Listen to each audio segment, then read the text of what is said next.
우리 옆 사람하고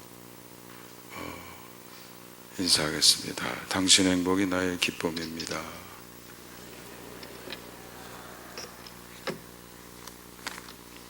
네, 오늘도 우리는 개정 표준 선고집에 따라서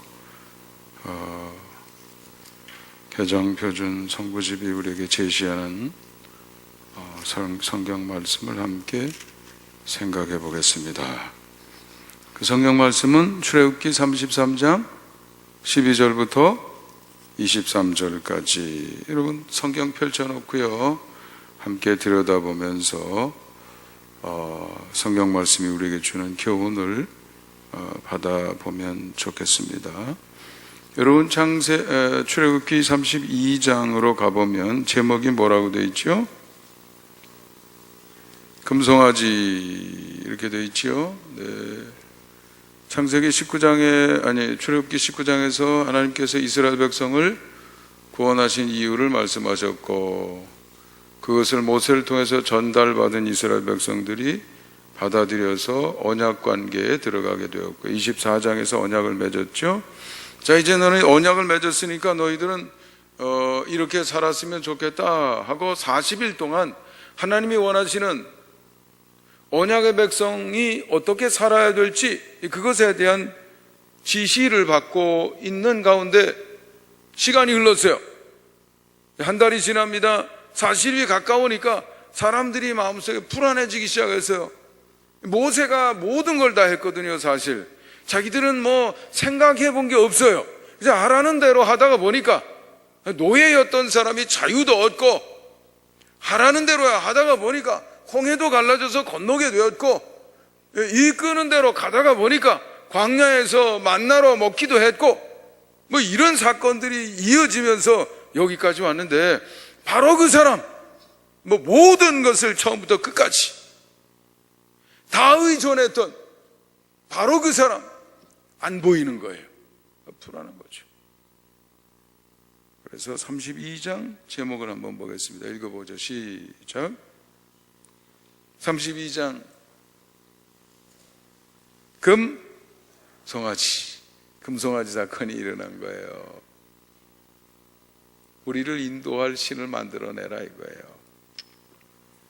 누구에게 얘기했을까요? 모세는 산 위에 있으니까. 누구요?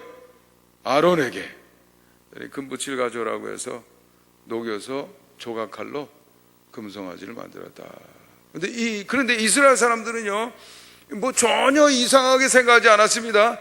왜냐하면 물론 모세는 하나님 앞에 누구십니까? 라고 물어봤을 때 하나님께서 설명을 해줬죠. 아브라함의 하나님, 이삭의 하나님, 야곱의 하나님이야. 그렇게 얘기하지 마시고 애굽 사람들이 어떤 신이 보냈느냐라고 물었을 때 대답할 수 있도록 이름을 좀 주시면 안 되겠습니까? 그럴 때 이름을 주셨죠. 그 이름은 발음을 모릅니다.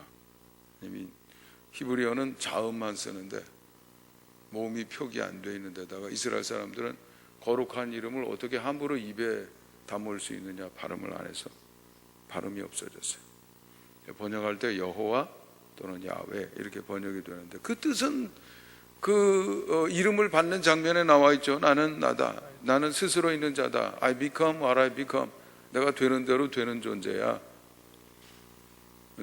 다른 어떤 것에 의해서도 규정되지 않는, 스스로 자신을 규정하는 그런 초월적인 존재인 것이죠.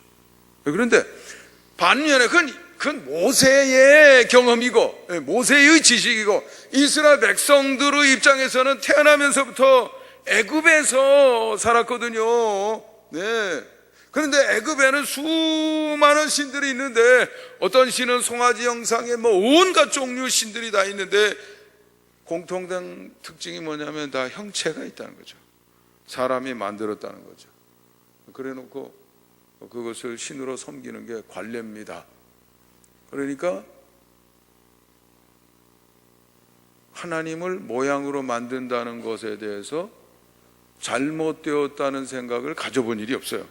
당연하지. 사람이 하나님을 만드는 거예요. 이렇게 깎아서 만들기도, 쪼아서 만들기도 하고, 전혀 이상 안 해요. 왜냐하면 태어나서부터 늘 본 게 하나님이라고 본 것은 다 그런 거거든요. 예? 그러니까 우리가 섬길, 우리를 인도할 신을 만들라 그랬을 때 이 사람들은 그것이 옳은 줄 알았고 그것이 바른 길을 가는 줄 알았고 그래서 그렇게 행동했던 것이죠. 하나님이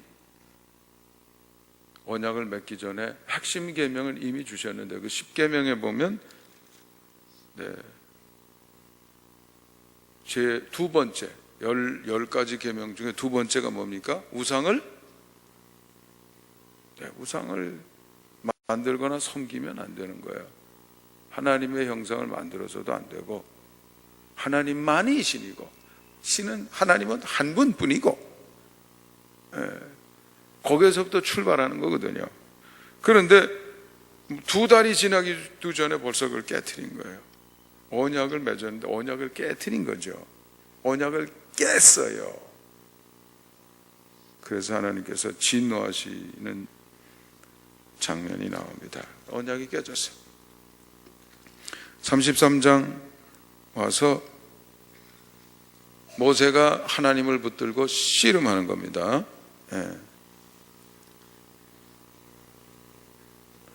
32장에 보면 하나님을 붙들고 씨름하기 위해서 그래도 민족적인 회개의 과정은 있어야 되겠다 해서 금송아지를 만드는데 적극적으로 가담했던 3,000명은 처형을 했어요. 그리고 하나님 앞에 간절하게 용서해달라고 몸부림을 쳤습니다. 그때 모세가 걸었던 게 뭐냐면 주님의 책에서 내 이름을 지워주세요. 나는 이 백성을 잃을 수가 없습니다. 그래도 하나님의 입장에서도 그건 안 됩니다.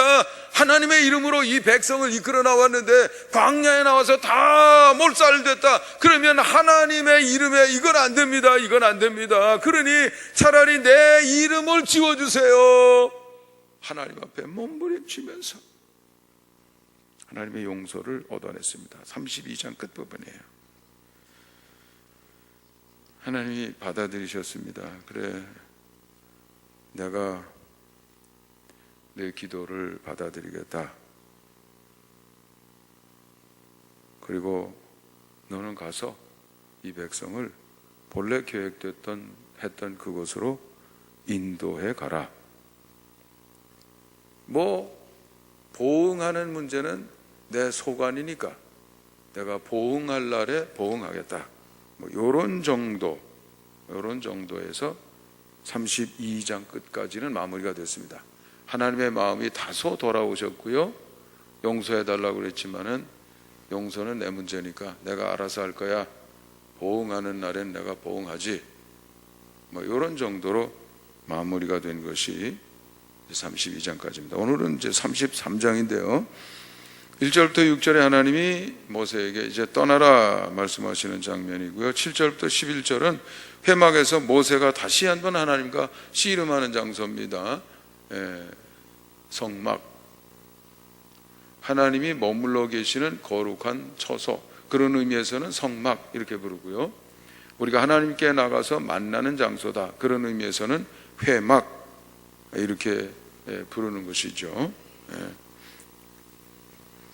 그 회막에 들어가서 모세가 하나님과 소통하는 장면이고요.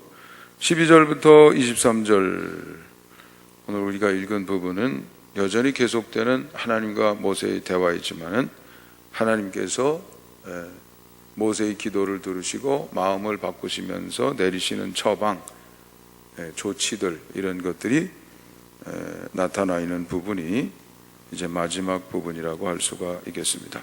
정리해보면 사건이 이렇게 흘러났습니다. 모세가 보이지 않으니까 우리를 인도하는 신을 만들려고 그랬고요. 아론이 금송아지를 만들어서 설치했고요.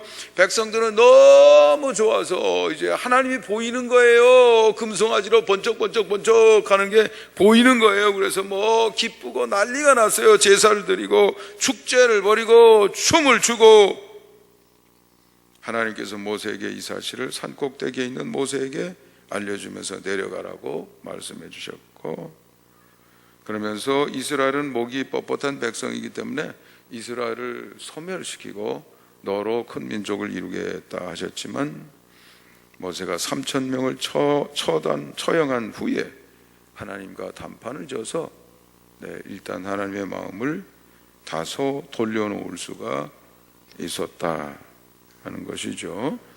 그리고 오늘 본문에 이르러서 하나님께서는 이제 떠나라 약속을 하셨으니까, 그래서 내가 버리지는 않겠다. 그래서 처음에 33장 초기에 하나님이 주신 방법은 33장 2절에 보면 뭐라고 되어 있나요? 내가 사자를 너보다 앞서 보내요. 맨 끝에 보면 쫓아내고 이렇게 되어 있죠. 가나안 땅에 있는 너희들의 대적이 될 그런 사람들은 다 쫓아내겠다라고 말씀해 주신 거죠. 그래서 하나님께서 양보를 하시고 내 사자를 보내겠다 했죠. 하나님께서 사자를 보내셔서 해주시겠다 약속을 해주셨던 것입니다. 근데 모세가 다시 회막에 들어와서 하나님과 씨름하면서 7절 앞부분에 보면 회막 이렇게 제목이 붙어 있습니다만은 대화가 계속되는데 모세는 참 대단합니다. 11절에 보면 모세가 하나님과 얘기하는 모습이 어땠다고요? 사람이 자기의 친구와 이야기함 같이 아주 그렇게 긴밀하게 하나님과 소통하고 있었다는 것입니다. 12절부터 마지막 절까지 하나님이 모세와 대화하면서 하나님의 영광을 보게 해주는 체험도 주고 다양한 축복을 줬지만 진짜 중요한 것은 모세의 기도를 들으시고 응답한 내용인데 그 응답한 내용의 요점을 제목으로 표현이 됐어요. 제목을 한번 읽어보겠습니다. 12절 앞에 있죠. 시작. 여호와께서 어떻게 가신다고요? 친히 가신다 이거예요. 아까는 어떻게 가신다고 그랬어요? 하나님이 가시는 게 아니라 누굴 보내주겠다고요? 사자를 보내줘서 걱정 마, 그 적들은 내가 처리해 줄 테니까 라고 이야기하셨지만 모세가 판단하기에 그것만으로는 우리의 미래를 이루기에 적합하지 않습니다. 하나님의 핵심이신데 하나님이 함께 가시지 않는다고 하면 우리의 미래에 무엇이 있겠습니까? 우리가 기대할 게 뭐 있겠습니까? 안 됩니다. 그렇게 매달리고 회막에서 몸부림을 치면서 하나님께 요청을 해서 그래서 아주 중요한 답을 얻었다 이거죠. 그 답이 뭐냐면 내가 친히 직접 이스라엘이는 그곳에, 이스라엘이 걷는 그곳에, 이스라엘이 싸우는 그곳에 나도 함께 있겠다 이런 약속을 받아 했다는 거죠. 요약해보면 이렇게 요약이 됩니다. 언약이 깨졌습니다. 그리고 모세는 깨진 언약을 회복하기 위해서 부단히 노력하는데 모세의 하나님 앞에서 이 씨름의 중요한 점은 뭐냐면 적당히 멈추는 게 아니에요. 하나님 진노가 누그러졌다고 해서 멈추는 게 아니에요. 누굴 또 보내주셔서 도와주신다고 해서 멈추는 게 아니에요. 지금 이 맺어진 언약이 다시 회복이 되어서 충분히 다시 제자리로 돌아가기 위해서는 다시 말해서 언약을 통해서 부여받았던 이스라엘 백성들의 미래에 대한 비전과 꿈이 이루어지는 데는 하나님이 절대로 사자만 보내는 걸 가지고는 안 됩니다. 하나님과 우리가 동행하며 살아야 될 텐데 동행이 어떻게 사자를 보내는 것으로 이루어질 수 있겠습니까? 그래서 아주 그 요점을 벌써 보는 거예요, 모세는. 그래서 집요하게 씨름해서 결국은 그것을 얻어냄으로써 하나님과 동행하는 이스라엘의 백성의 삶 속에 약속된 젖과 꿀이 흐르는 축복의 삶, 그것이 실현이 될 수 있는 요건을 다시 회복시킬 수 있었다, 이런 얘기죠. 이게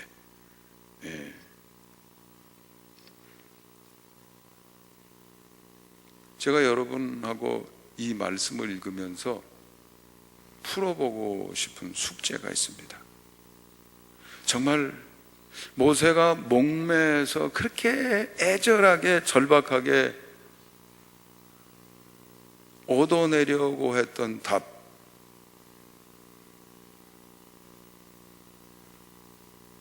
하나님과의 관계 회복,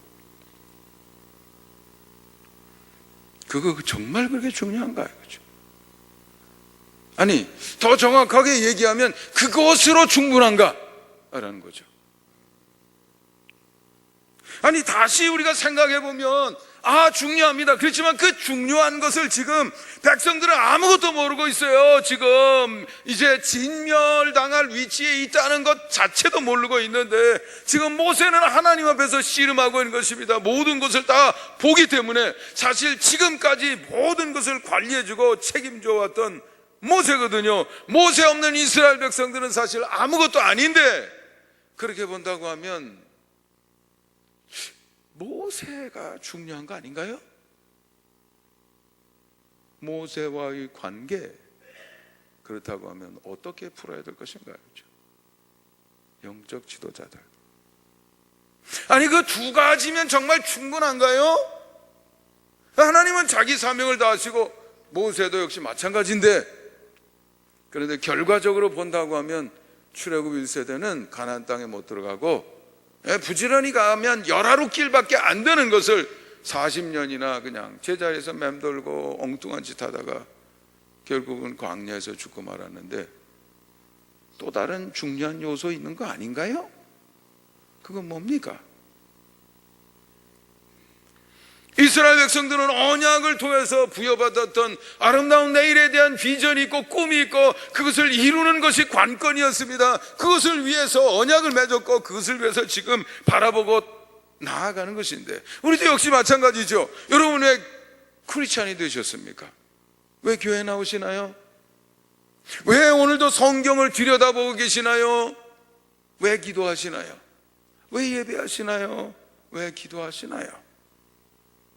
여기에 우리의 삶을 가장 아름답게, 탁월하게, 가치 있게, 뛰어나게 예수님이 표현하셨던 것처럼 하나님이 직접 다스리는 천국의 삶처럼 그렇게 아름다운 삶이 얼마든지 이 땅에서 시작이 되고 충분히 그 맛을 보고 누리면서 영생에 이를 수 있다고 믿기 때문인 거 아니겠습니까?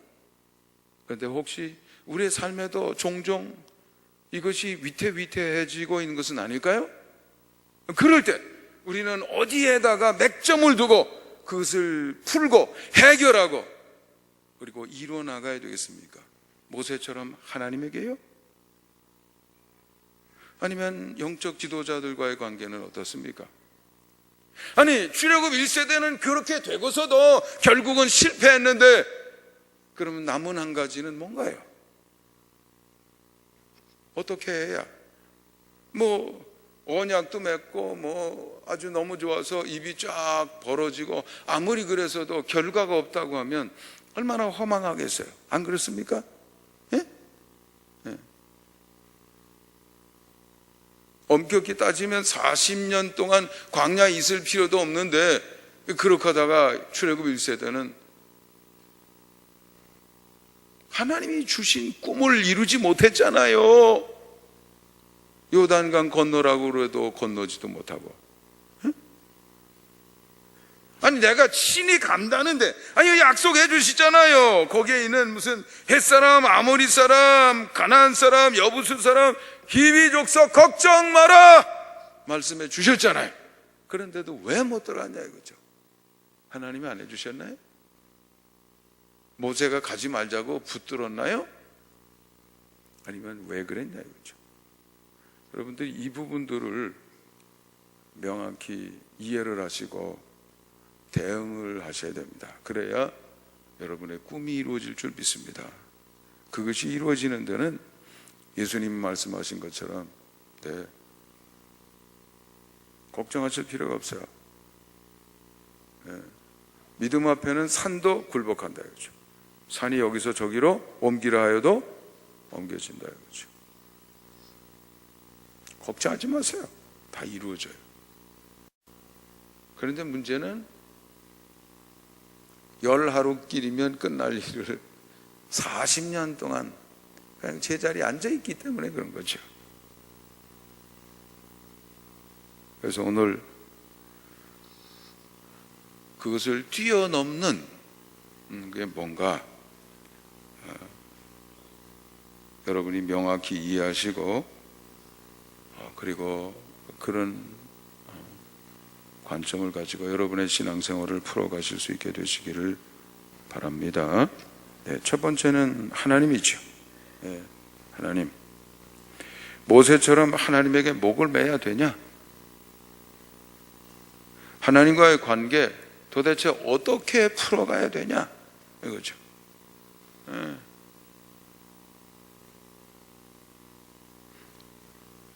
모세처럼 정말 하나님에게 그렇게 목매야 되나요? 아니 뭐 사자를 보내주셔서 다 쫓아내 주신다는데 그것만 가지고 충분하지 않나요? 모세는 충분하지 않다고 생각했어요. 그래서 끝까지 매달렸어요. 언제까지 매달렸나요? 내가 친히 가리라 할 때까지. 여러분, 하나님과 여러분 사이에는 조금이라도 거리가 있으면 안 됩니다. 왜냐하면 하나님의 백성의 삶은 그 요체가 하나님과의 동행의 삶이 되기 때문에 그렇다 이거죠. 하나님이 모든 것을 좌우하시는 분이에요. 하나님이 천지를 만드셨습니다. 자신의 형상대로 우리를 만드셨습니다. 아무것도 없는 곳에서 만들어 모든 걸 만들어내시고 질서를 부여하시고 도리를 부여하시고 이런 분이 다 하나님이세요. 그래서 어거스틴은 모든 만물이 무로부터 왔기 때문에 하나님이 손 떼시면 다 무로 돌아간다고 그랬어요. 하나님이 전부예요. 이스라엘 백성들이 해방되는 과정에서도 하나님이 먼저 생각하셨어요. 하나님이 모세를 부르셨어요. 하나님이 지시하셨어요. 하나님이 바로에게 보내셨어요. 하나님이 재앙을 내리셨어요. 하나님이 홍해를 가르셨어요. 만나도 누가 내려주셨어요? 하나님이 내려주셨어요. 메추라기는요? 하나님이 해주셨어요. 먹을 물이 없을 때 무리바에서 바위를 누가 터뜨리셨어요? 하나님이 하셨어요. 그래서 여러분들도 모세처럼 하나님께 아주 절박하게 매달려야 됩니다. 적당히 타협하면 안 돼요. 제일 처음에 하나님이 진멸하시라고 하신다고 하셨을 때 모세가 매달려가지고 하나님 안 됩니다. 하나님의 1차 조치는 이 백성을 진멸하고 모세 너로 하여금 3민족 이루도록 내가 역사하겠다. 모세가 안 된다고 그랬어요. 내 이름을 차라리 지워달라고. 그래서 하나님께서 두 번째 조치는 진멸의 의지는 포기하지만 나는 너희들과 함께 있지 않겠다. 내가 함께 있으면 어느 순간에 목이 뻣뻣한 이 백성들 내가 진노해서 다 아주 싹 멸망시킬지 모르게 되니까 버리겠다. 너희들끼리 가라. 모세가 안 된다고 또 몸부림을 쳤습니다. 그래서 하나님께서 그러면 내가 사자를 보내주겠다. 도와주지. 내 대신 사자를 보낼게. 모세가 또 매달렸습니다. 안 됩니다. 맨 마지막 하나님께서 내가 친히 가리라. 이렇게 됐다. 여러분의 씨름이 하나님에 대한 씨름이 이렇게 돼야 돼요. 적당히 안 됩니다. 하나님과 틈새가 조금이라도 날려가면 얼른 바로 잡아야 돼요. 회개해야 돼요. 돌이켜야 돼요. 하나님이 열쇠입니다. 하나님의 중심이십니다. 하나님의 이름은 모든 것을 잃게 됩니다. 하나님이 돕지 않으시면 여러분의 모든 수고가 어떻다고요? 다 화사다 이거죠. 파수꾼의 경성함도 소용이 없다. 집 짓는 자의 수고도 소용이 없다. 시편 127편입니까? 네. 문제는 그럼 어떻게 하나님의 마음을 움직일 수 있느냐 이거예요. 어떻게 해야 돼요? 하나님은 어떻게 우리 하나님과 관계를 다뤄야 됩니까? 어떻게 해야 되나요? 무엇이 방법입니까? 부르짖어 구하면 됩니까? 근데 부르짖어 구하라고 예수님이 직접 말씀하셨죠. 구하라, 찾으리라, 두드리라 그랬었습니다. 지금 오해하지 마세요. 자, 하나님 앞에 중얼중얼 된다고 해서 다 들어주시는 건 아니에요. 이방인들이 말 많이 해야 들으실 줄로 생각하는데 중언부언하는 것 그건 아니다. 어떤 기도는 제대로 된 기도고 어떤 기도는 중언부언입니까? 그러니까 그것을 가리지 않고 무조건 하는 기도는 결과를 기대하기 어렵다 이거죠. 그럼 예배는 또 어떻습니까? 구약시대 때는 제사 때 사울왕의 케이스 잘 아시죠? 그냥 예배는 아니에요. 받으실 만한 예배를 해야지. 제물은 어떻습니까? 야야야야, 나 기름 냄새 지긋지긋하다. 그러니까 제물을 드리고 하나님을 섬겨야 되는 건 맞지만 무조건은 아닌 것 같아요. 거기도 무슨 기준이 있는 것 같아요. 그래야 어떤 것은 받으시고 어떤 것은 싫다고 그러시니까. 그건 뭐냐 이거죠. 부지런히 교회 안 빠지고 왔다 갔다 하는 거예요. 맞긴 맞는데 무조건은 아닌 것 같아요. 왜냐하면 하나님께서 야야야야 마당만 밟냐 이렇게 말씀하셨으니까. 뭐냐 이거죠. 그 기준이 뭐냐 이거죠. 뭐 이렇게 어렵지 않습니다. 사실 알고 보면 약속에 다 들어있던 거예요. 약속이잖아요. 약속. 구약, 신약. 우리는 약속으로 사는 사람인데 약속에 보면 내가 다 이렇게 하면 다 할 거야. 걱정하지 마. 너 이것만 해. 나머지는 내가 책임져 줄게. 그러면 하나님 움직이는 방법이 뭐겠어요? 약속했을 때 나에게 하나님이 요구하신 역할이 있잖아요.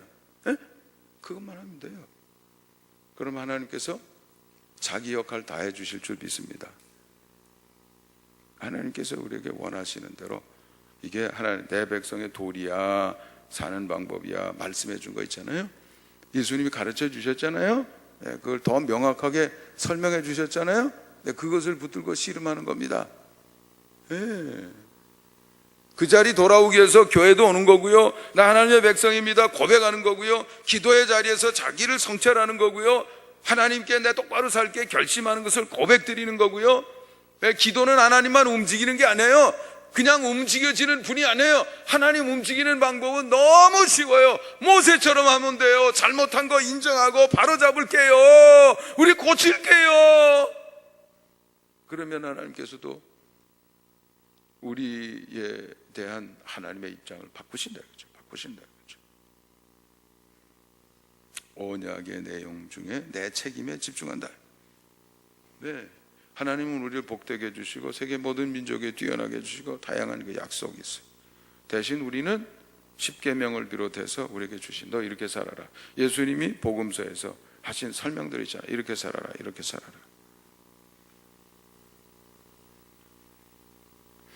그래서 예수님이 그런 문제를 굉장히 강조하셨습니다. 내가 율법이나 선지자를 폐하러 온 것이 아니다. 완전하게 하러 왔다. 그거 지켜야 된다 이거죠. 누구든지 계명 중에 지극히 작은 것 하나라도 버리고 그렇게 가르치면 안 된다. 천국에서 지극히 작다 일컬음을 받을 것이다. 마태복음 7장 21절에 나더러 주여 주여 하는 자마다 다 천국에 들어가는 것이 아니다. 행하는 자라에 들어간다. 이거죠. 야고보가 그 점을 많이 강조했죠. 야고보서 1장 22절 말씀을 행하는 자가 되고 듣기만 하여 자기를 속이는 자가 되지 말라. 1장 25절에 보면 듣고 잊어버리는 자가 아니요. 듣고 제가 읽다고 얘기하잖아요. 설교 끝나면 문 열고 나가면서 우리는 잊어버리게 돼 있어요. 그래서 메모를 하고 자꾸 검토하고 자기하고의 씨름이 필요한 겁니다. 그렇지 않으면 자동으로 잃어버리게 돼 있어요. 왜냐하면 습관으로 돌아가게 돼 있어요 우리가. 그래서 그런 거예요. 나빠서 그런 게 아니라 우리의 모습이다 이거죠.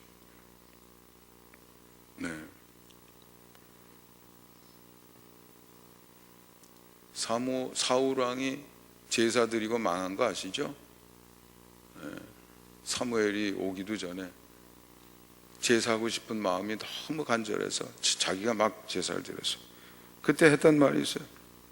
여호와께서 번제와 다른 제사를 그의 목소리 청종하는 것보다 것을 좋아하심같이 좋아하시겠나이까. 순종이 제사보다 낫고 듣는 것이 숫양의 기름보다 나으니라. 그러니까 제사나 기도라든지 찬양이라든지 모든 영적인 활동은 하나님의 뜻을 받아들이고 그분의 자녀의 입장에 서서 순종을 결단하고 순종의 자리로 가기 위한 준비의 시간이요, 그것을 각오하는 시간이요, 결단하는 시간이요, 결심하는 시간이어야 된다 이거죠. 결론적으로 말씀을 드립니다. 하나님의 관계 모세처럼 절박하게 다루되 언약의 원리를 따르면 쉽다 이렇게 되어 있습니다. 네. 무슨 말씀인지 아시겠죠? 네. 우리 한번 따라해 보겠습니다. 하나님의 관계를 모세처럼 절박하게 다루되 언약 원리를 따르라.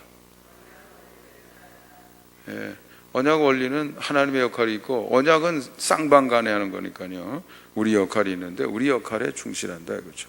우리 역할은 뭐냐면 하나님의 지시 명령, 예수님의 가르침 명령 그것을 따라 순종하는 것입니다. 하나님 기뻐하세요. 나머지는 알아서 해주십니다. 알아서 해주실 줄 믿습니다. 자, 이제 두 번째죠. 네, 하나님이 그렇게 절박하다고 하는 생각을 하면서 보니까 그걸 알고 있던 출애굽 1세대 아무도 없었어요. 근데 그것을 간파하고 그것을 이루어주고 있는, 그렇게 씨름하고 포기하지 않고 친히 가리라라고 하는 하나님의 음성을 듣기까지 어떤 때는 내 목숨을 내놓고 차라리 내가 그 책에서, 하나님 책에서 내 이름 지워주세요 하며 몸부림치던 그 모세가 눈에 띈단 말이죠. 모세가 이렇게 중요한 분이구나 하는 것을 우리가 알 수 있는데, 그럼 그 모세와의 관계 어떻게 풀어가야 되냐 이거죠. 이스라엘 백성들 제대로 풀어갔습니까? 그러면 성경에 한번 보세요. 모세의 역할이 얼마나 중요합니까? 사실 이스라엘 백성의 입장에서는 모세밖에는 눈에 보이는 게 없었어요. 하나님의 명령을 받은 사람입니다. 하나님의 명령을 전달한 사람입니다.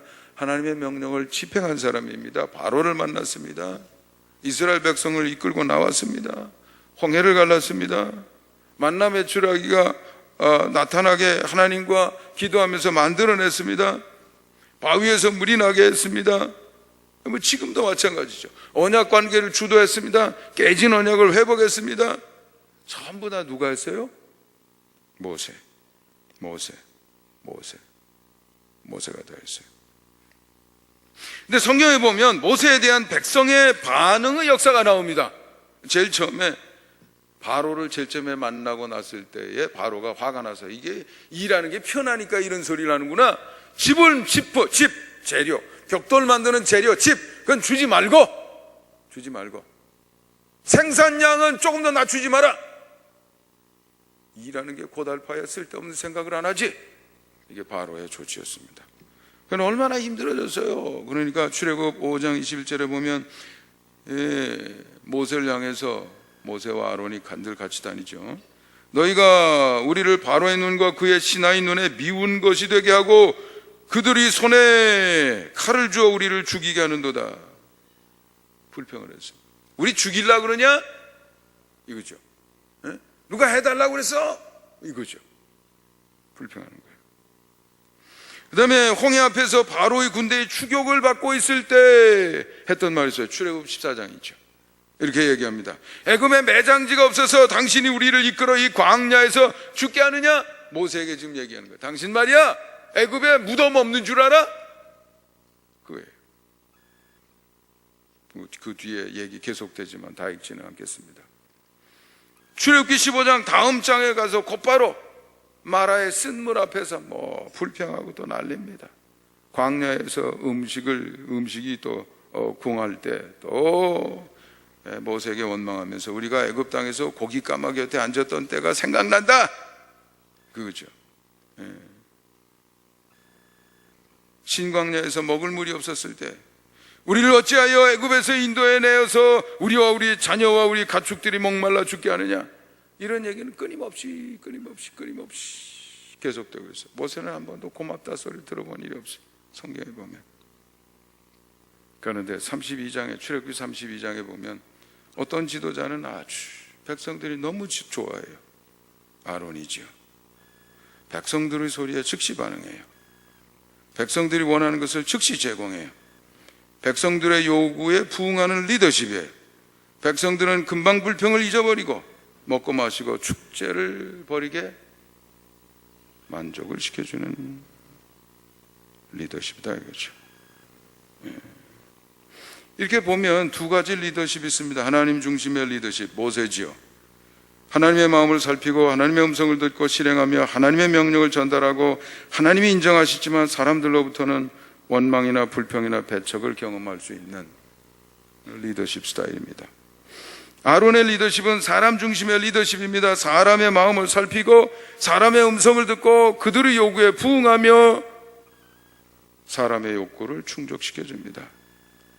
사람들이 좋아하지만 하나님은 심판하실 대상이 된다 이거죠. 이런 유형은 이렇게 늘 역사 속에 계속 반복이 되어 옵니다.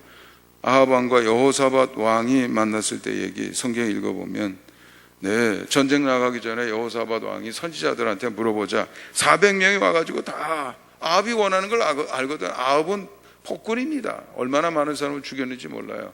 그러니까 듣기 싫은 소리 하면 죽는다는 걸 알지요. 그러니까 듣기 좋은 소리 늘 하지요. 그러니까 400명이 와서 한 목소리로 가서 싸우시라고, 승리는 왕의 것입니다. 그랬더니 여호사밧이 아무래도 어떻게 이렇게 동일하게 400명이 얘기하나, 좀 정직하게 얘기하는 사람이 있으면 좋겠다. 또 찾았더니 미가야가 왔어요. 미가야는 이번에 전쟁터 나가면 질 거고 아합 왕은 죽을 겁니다. 그랬더니 거짓 선지자 시드기야가 와가지고 뺨을 내리치고, 아합 왕은 기분 나쁘니까 내가 이래서 오지 말라 그랬는데, 데려오지 말라 그랬는데 오게 가더라고. 내가 승리하고 와서 손을 좀 보겠다고. 두 종류지. 예레미야 시대에도 대부분의 선지자들은 괜찮다고, 걱정하지 말라고, 조금 있으면 다 나아질 거라고 얘기합니다. 왜냐하면 사람들이 그걸 원하거든요. 예레미야처럼 바벨론에 항복하라고 얘기하면 너 매국노냐? 이렇게 되잖아. 하나님의 뜻은 결정이 되는데, 미움을 당해도 옳은 것을 얘기하는 선지자들이 있는 것이죠. 지금도 마찬가지입니다. 예수님이 경고하셨습니다. 마태복음 24장 11절 소묵시로 종말에 대해서 예고하시면서 거짓 선지자가 많이 일어나 많은 사람을 미혹하겠으며, 하나님의 종은 하나님께 주목하고 하나님의 음성을 듣고 하나님의 뜻을 전하는 사람이고, 거짓 선지자들은 사람의 뜻을 헤아리고 사람의 요구를 들으며 그 욕구에 부응하는 패턴을 가지고 있습니다. 그래서 정리합니다. 모세와의 관계가 중요한데 지금도 영적 지도자와의 관계는 대단히 중요합니다. 은혜를 주는 영적 지도자는 다시 한번 깊이 생각해 볼 필요가 있어요. 너무 거기에 매달리면 안 됩니다. 여러분이 하나님의 경지에 올랐다 그러면 모든 게 다 마음에 들겠지요. 만일 그렇지 않다 그러면 제대로 된 말 앞에는 어떤 때는 충격이 와야 되고, 어떤 때는 깨달음이 와야 되고, 어떤 때는 가슴이 메어지고 아파야 되고, 회개해야 되고 바로잡아야 되고, 이렇게 되니까 그렇게 되는 것이죠. 불편한 메시지, 주저하지 않는 잘못 지적을 기쁨으로 받아들이며 하나님의 뜻을 전하는 영적 전도, 영적 지도자와의 관계를 그런 방법으로 풀어가야 되지 않겠나 하는 것이죠. 세 번째, 그리고 마지막으로 시간이 많이 갔는데 그래도 얼른 요약해서 제가 설명해 봅니다. 자, 그러면 다 된 겁니까? 그렇지 않다는 건 분명히 알지요. 그 모세 있었고, 모세가 그렇게 친히 함께 가리라 회복을 요청을 해서 함께 가시겠다고 약속해 주신 그 하나님 계셨지만 결과적으로는 실패했으니까, 그러면 제3의 요소가 있는 거네요. 나머지 두 개가 완벽하다고 하더라도 그 세 번째 요소가 충족되지 않으면 결과가 생기지 않는 다른 어떤 것만큼 중요한 요소가 있다 이거죠. 그게 뭡니까? 이스라엘 백성이죠. 나에게 있어서는 나의 역할이 다른 어떤 것 못지않게 중요하다 이거죠. 아까도 백성들의 행동을 관찰하게 됐는데 백성들은 늘 불평해, 원망이고.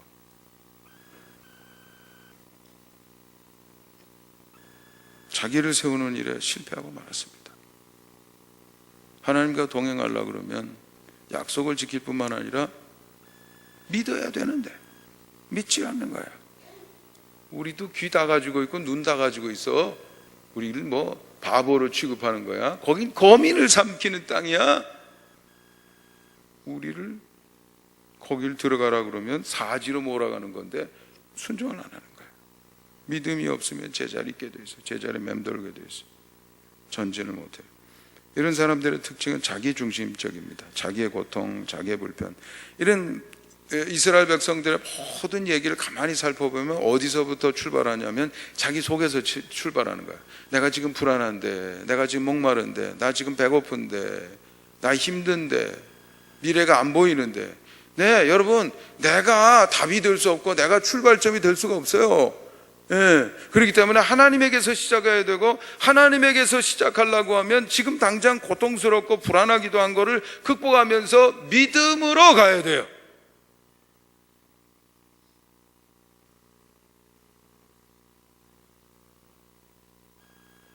결론은 간단합니다. 나의 행동의 기준을 내 불편이나 불안, 염려, 근심, 걱정, 욕망의 충족, 이런 나에게 두지 말고 어디에다 둬야 됩니까? 하나님의 약속에다가 두고 시작하라. 그걸 근거로 시작하라죠. 불편해도 힘들어도 모든 사람이 떠나 홀로 선다고 할지라도 하나님의 명령을 붙들고 순종하는 자리에 서야 된다 이거죠. 듣고 버리는 자가 아니라 야고보서 1장 25절에 있는 것처럼 붙들고 씨름하는 자가 되어야 된다 이거죠. 그러면 약속받은 결과가 나의 삶의 현실이 될 줄 믿습니다. 아름답고 탁월한 삶, 생명적인 삶 될 수 있는 것이죠. 여러분, 하나님과의 관계를 제대로 관리하고 있습니까? 영적 지도자와의 관계를 제대로 관리하고 있습니까? 여러분의 역할은 제대로 감당하고 있습니까? 언제라도 언약은 내가 약속한 것을 버릴 때 깨질 수 있는 것인데, 여러분은 언약 관계에 여전히 서서 약속받은 축복의 내일을 향해서 오늘도 달려가고 있습니까? 잠시 눈을 감고 오늘 우리에게 주신 말씀을 한번 묵상해 보시기 바랍니다. 여러분에게 주는 도전은 무엇입니까? 여러분에게 어떤 깨우침을 주었습니까? 여러분은 무엇을 결단하시겠습니까?